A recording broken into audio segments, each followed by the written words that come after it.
After years of political wrangling in Nepal, the first fully democratic charter is ratified.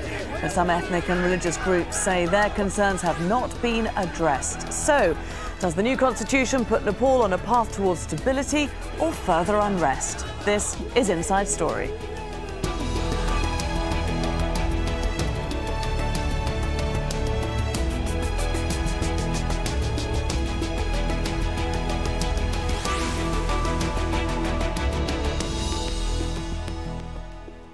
Hello there and welcome to the programme. I'm Laura Kyle. The people of Nepal have endured a lot in their 65-year-long struggle for political emancipation. A decade of civil war, a bloody end to their centuries-old monarchy, and most recently a devastating earthquake and aftershocks. Now, Nepalis should have something to celebrate. They've just adopted the first constitution to be drawn up by elected representatives of the people. But not everyone's happy, as Sabina Shrestha reports. Nepal's new constitution has just been announced and protests have already started. These people, representing a splinter group of Maoist former rebels, say that they reject this new constitution. There will be two constitutions in this country, our constitution and their constitution. We will have the people's constitution, and in the near future an insurrection will show which constitution is stronger. The new constitution is being officially ratified on Sunday. Those opposed to the document are calling it a black day, a day of mourning. There have been protests in many areas over the past month, calling for a more inclusive constitution and different federal boundaries. Many of them have turned violent. 44 people, including 10 policemen, have been killed across the country. Rights groups are accusing the authorities for using excessive force, especially in the country's southern plains, where many of the people died. Around half of Nepal's population lives in the plains. Last week, in the town of Janakpur, locals paraded the bodies of the 3 people they say were shot by the police. And tens of thousands turned out. The local police say the protesters attacked them and they had to respond by force. They entered our house and killed, pulled children and killed them. They have shot our people in the head. In many places, the state has imposed a curfew. But people from the plains say that they've been treated like second-class citizens. Some of the people here say they are being marginalized. They say they don't have enough representation in the National Assembly. Nevertheless, the government has announced that the country should celebrate. Anand Mishra lives in Kathmandu and has been working on earthquake relief. As a person from the plains, he says the government simply does not take them seriously. I was hoping that major leaders of 3 parties, they will say, okay, let's have 1 minute or 2 minute silence for the people who died in Tarai. 44 people died. How will I celebrate? I won't. I cannot. This is not my constitution. The main parties who passed the constitution say that it can be amended. The only remaining debate is on the demarcation of federal provinces. Our alliance has clearly said that we will have a commission which will amend the constitution based on the feedback we get. But in the plains, people are raising black flags, a traditional symbol of protest. And as half the country prepares to celebrate, the other half is in mourning. Sabina Shrestha, Al Jazeera, Kathmandu. So, as we said, this constitution has been years in the making. Nepalis lived through a decade of civil war, which began in 1995 with a Maoist revolt determined to bring down the monarchy. The royal family turned on itself in 2001 when a drunken crown prince gunned down the king, the queen and 8 others before killing himself. The Maoist war continued until a peace agreement between the rebels and the government in 2006. As part of the deal, MPs approved the abolition of the monarchy. Nepal became a republic in 2008. A draft constitution was supposed to be completed 5 years ago, but political deadlock has repeatedly delayed the process. Politicians may have felt compelled to finally reach a deal after a massive earthquake in April killed at least 8,000 Nepalis. Well, let's now bring in our guests, and joining us from Kathmandu via Skype, we have Shawani Nupene, co-founder of Story South Asia, a website dedicated to South Asian affairs. In New Delhi, Prashant Jha, associate editor of Hindustan Times, and in London, Mara Malagodi, lecturer in law at City University, London. Welcome to all of you. Shawani, let me start with you because you're there in Kathmandu, the capital of Nepal. What's the mood on the street there as the country gets its new constitution? Well, I can hear firecrackers on the street outside, and there are reports of people, celebrating the Constitution. At the same time, the mood, I would say, is quite somber amongst a lot of the intellectual community.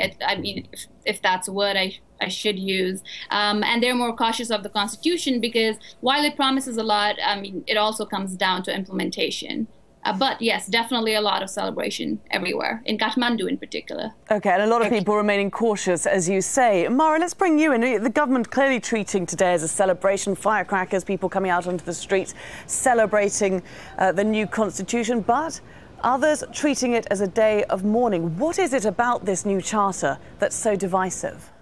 There are a number of issues with the new charters. I haven't seen the promulgated document, but from what's being reported, the three main issues are, of course, federal demarcation, which is being displeasing to a lot of the minorities, especially in the Tarai and the Madhesi, have not been happy with that, and the Tharos. There is a question of citizenship. Yet again, there is discrimination between men and women in passing on citizenship to their offspring. And then there is, of course, the question of secularism, which is somehow limited to protection of Sanatana Dharma, which is a protection of Hinduism. So there is a degree of ambivalence in that. OK, we're going to take those three issues and examine them more closely. Let's start with one of the most contentious that you mentioned there, federalism. Prashant Jha, just first of all, explain to us how this new constitution carves Nepal up into 7 different provinces. How are the boundaries marked? Let me begin by saying that the primary task of this Constituent Assembly was to demarcate federal boundaries. Nepal has traditionally been a unitary and centralized state, and the demand for federalism came from social groups which have been excluded from the power structure, which have been marginalized, and which saw federalism as a vehicle for self-rule as well as shared rule at the center. And they did feel that federal boundaries should be carved out in a manner where they could be demographically dominant in provinces, and so that they could access state power, which they have been deprived of for very long. Now, what has happened is that the political elite in Kathmandu has drawn out these federal boundaries in very arbitrary ways. So in the Tarai, the demand was that there should be 2 or at most 3 provinces, plains-only provinces. But out of the 20 districts in the Tarai, only 8 districts have been left in a Tarai province, while the remaining 12 districts have been merged in some form or the other with hill districts. Now, the fear that this has generated among Tarai communities, particularly the Madhesis and Tharus that Mara spoke about, was that they would not be able to access state power and would not be able to exercise political power, which they have been deprived of in the past in any case. So what has happened is that the center has drawn out these boundaries, but it neither follows the principles of administrative viability, economic resources, or identity, even though the Constituent Assembly had clearly said that identity and viability should be the 2 principal parameters on which the boundaries should be drawn. Okay. Instead, the boundaries have been drawn to suit the political interests of a few leaders at the top. OK, Shawani, do you agree with that these boundaries suit a few and marginalise many? Well, I would say that there is a little bit of gerrymandering here where, political leaders are using these state boundaries for future elections. At the same time, I don't actually think it is possible to demarcate these states based on ethnicities alone, because we have numerous ethnicities. I know the Madhesi groups and the Tharu groups are now protesting, but Nepal in total has about 100. So I think that is one of the main concerns, despite their own, agendas these politicians might have. One of the main concerns is, how do you divide the country for so many ethnicities? Yeah, Mara, let's address that a bit more. I mean, or can Nepal be divided according to its ethnicity? There is the issue that you have over 100 ethnic groups, over 120, and that they're not territorially concentrated. But I think the issue with the demarcation that is being carried out, one of the allegations is being that essentially you still have a Pahari dominant population, especially in the provinces comprising Tarai areas. Prashant, the minorities are saying that their representation in Parliament is not enough. And indeed, the numbers have fallen from 58% to 45%. Why is that the case? You know, I'd just like to say two things. One is to just take up what Shivani said, that I don't think the demand to divide Nepal is into ethnic federal units. You know, Nepal is a multi-ethnic country. Whichever way you carve it out, it will have multi-ethnic provinces. The only question is, do you carve it out in a way where ethnic minorities who have been excluded from the past structure have a certain demographic advantage? Coming to your question, I think what we saw was in the past, in the second election, you know, Nepal has had 2 constituent assembly elections.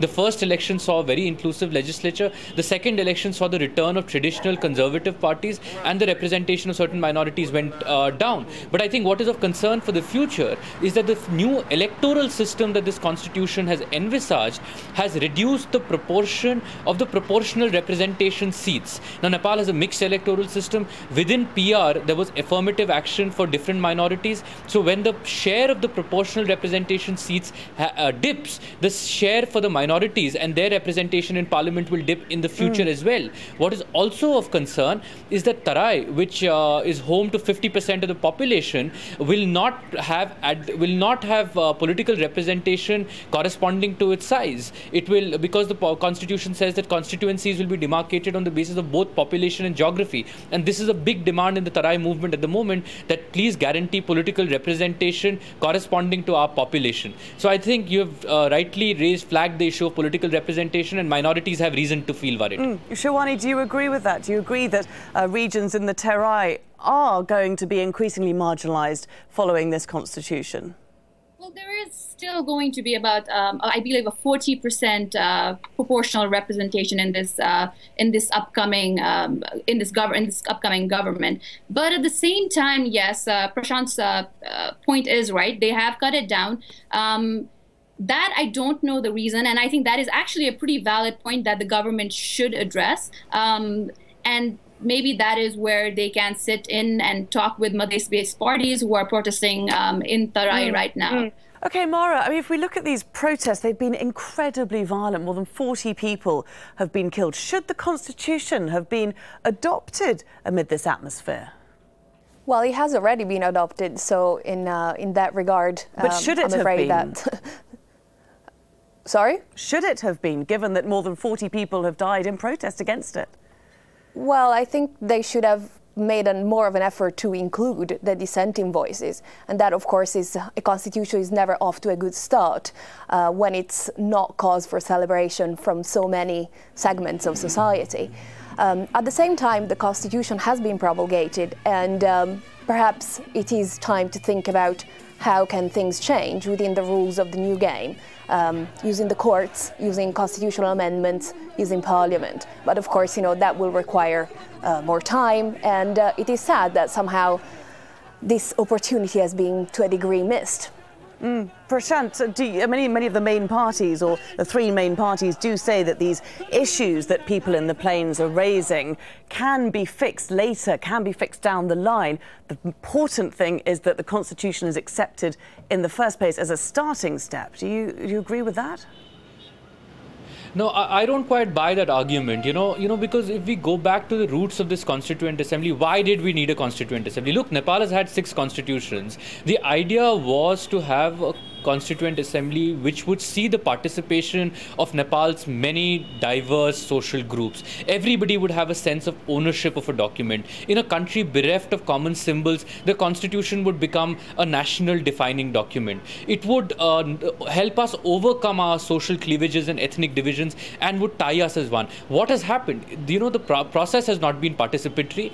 It is a few leaders at the top who have rammed it through. A substantial section of the country, the minorities in the Tarai, Tarai feel alienated, and this constitution has only deepened the social divisions that already exist in the country. So I think it has the purpose of the constitution, because of the manner in which it has been promulgated, has got defeated. Now, at some point amendments may happen, but that if the three parties were ready to do amendments in the future, what stopped them from holding this process for a few days, bringing the dissenting parties on board, and incorporating these suggestions at the moment? What was the immediate rush to push through this constitution today? Why could it not have waited for 10 more days or 15 more days? And why could the government not have reached out to dissenting parties? It shows that the intent to reach out to dissenters, it shows that the intent to democratize the polity and share power, because at the root of this is about power and power sharing. Hill ruling elite does not want to share power with other social groups in Nepal, which is why they have done a constitution which will help consolidate their power. Shirwani, is that true that the Hill ruling elite do not want to share power? Well, I would debate with Prashant's choice of words, where he said a substantial population of Tarai is now, unhappy with the government's constitution. So this is an old census, but the Madhesis, if they do include 50% of the population, that's including the Bounds, the Chetris, the Newars, the various ethnic groups of Madhes. And there's one thing we need to keep in mind, that the Madhesi Morcha does not speak for the entire Madhes. On the first day of the constitution, in fact, of 106 Tarai Madhes members, only 17 were missing. So that's something to think about. This is not. This is more of a fight. This is a fight for one particular group, the group that represents the ethnic Madhesi, not the Madhesi population as a whole in the Tarai. Is a distinction we have to make clear in our debates, because it makes it sound like the entire 50% of of this country is protesting right now, and that's not true. So it is a smaller number who are protesting, but they are protesting nonetheless. Mara, could the decision makers have reached out more to these groups? Yes, absolutely, they should have. And also the state response, from what I see from human rights organizations' reports, as being incredibly heavy-handed in terms of security deployment and use of security forces and the police in the areas, creating even deeper disaffection. Okay. Shirwani, let's move on to another area of this constitution, human rights, because one very progressive part of this new charter, this document, is that it vows to protect gay rights, gay, lesbian and bisexual rights. I mean, that's something that you don't see very much across Asia. Right. Well, the gay rights movement in Nepal has been particularly strong for a while, led by Mr. Sunil Babu Pant. Yes, the gay community in Nepal is celebrating right now. I've seen a couple of posts all over social media welcoming the constitution, celebrating marriage equality, recognition of third gender. That is not something you hear about in a lot of countries around the world, no matter how progressive or how democratic they are. So Nepal is really, really doing well doing well for that particular minority here. Mara, would you agree with that? Would you celebrate this constitution as a progressive human rights document? Well, I think in parts, not entirely, and I think I agree with the recognition of third gender being a really important step ahead. But there are also other provisions, and that's what I was referring to. If you look at the right to religion, it's yet again limited. And you have a constitutional ban on proselytism, which has been in place since 1959. And you need to look at that in the broader context of the legal system to understand the relationship that it has, the impact that it has on minorities. So I think I would counsel a word of caution. And I think there are positive elements, but there are also elements in the new constitution that we should be careful to judge. Prashant, I think one of those elements perhaps is looking at the rights of women. There are a lot of women who are very unhappy. Why is that? Absolutely, I would be on Mara's side here and be strike a note of caution. If you're talking about human rights, a fundamental right is that of passing on citizenship to your children, and women in this constitution have been deprived of that right. And there have been categories of citizenship which have been created where naturalized citizens cannot access a range of public posts, public positions, and this also has an impact again on the Tarai, because there are lots of cross-border marriages that happen. So I think it's a paradoxical document where it is willing to be progressive as far as issues like gay rights is concerned, but it reflects the deeply patriarchal, conservative attitudes inherent in Nepali society with regard to women. And in that respect, it even reverses the achievements that were made in the interim constitution. As far as women are concerned, the 2007 interim constitution was more progressive than this constitution, and this is a big setback for not only the women's movement but the human rights movement as a whole. Yeah, Shivani, I mean, you are a woman there in Nepal, in Kathmandu. What's your feeling about being female in Nepal? Well, see, I mean, this is how I feel about the citizenship, the Women Rights Act. It doesn't, I do not have to face disadvantage of such a law right now. But the way it works right now is like women can confer citizenship to their children. That is actually, that's not completely true. They can confer citizenship to their children, but if the father of their child is a foreigner, that is when the problem begins. So, for example, there was a piece on Al Jazeera itself today by Subina, and where a woman, she was raped abroad. She came back to Nepal, she had the child abroad. She came back to Nepal, and she couldn't confer citizenship to that child. So it is always the most marginalized, the most disadvantaged communities that seem to be the victims of these laws. Otherwise, everything else for women has also been very progressive. That is the only thing that is missing. Many in the Maoist community, Prashant, are saying that their leaders have not gone far enough, that they were hoping to see a lot more progression on these human rights issues, land issues, for example, sexism issues. They're calling for a people's constitution. I mean, how might that be different to what we've got today? I think there are two separate strands of the criticism within the broad Maoist movement in Nepal. The Maoist movement in Nepal, we must remember here, is very fragmented, and there are multiple factions of the Maoist movement. I think there is one legitimate criticism that comes from the Maoist ranks that, look, this party fought for the rights of the marginalized groups, for the socially excluded, for the Dalits, for the Madhesis, for the hill ethnic tribes, for women. Did you push the agenda far enough in the constitution of these social groups? The answer is no. And the leadership, I think, went back and betrayed the promises that it had made. And in that sense, it'll have a difficult time justifying the war which killed 16,000 people if they had to sign up to this constitution. But I think there is and I think this criticism is valid. But there is a second criticism which is coming from the group that is talking about this people's constitution, which is, extreme left, and which is anarchist almost in nature. The group that has voiced this criticism did not participate in the Constituent Assembly elections, was violent in the run-up to the Constituent Assembly elections, and does not want a constitution and wants some kind of people's revolt. And I think that is a completely ridiculous line for Nepal at the moment, and will only lead to more destruction. Mara, so we've got one more minute left. I'm just going to get the last word from you. The Constitution divides the country geographically, but it's supposed to unite Nepalis. Briefly, can it do that? Well, on the one hand, I would really hope that it would. But on the other hand, I'm going back to Prashant's earlier comment about constitution being a symbol. And of course, if you have symbols which are divisive and that the entire country cannot reflect itself in, it's going to be difficult.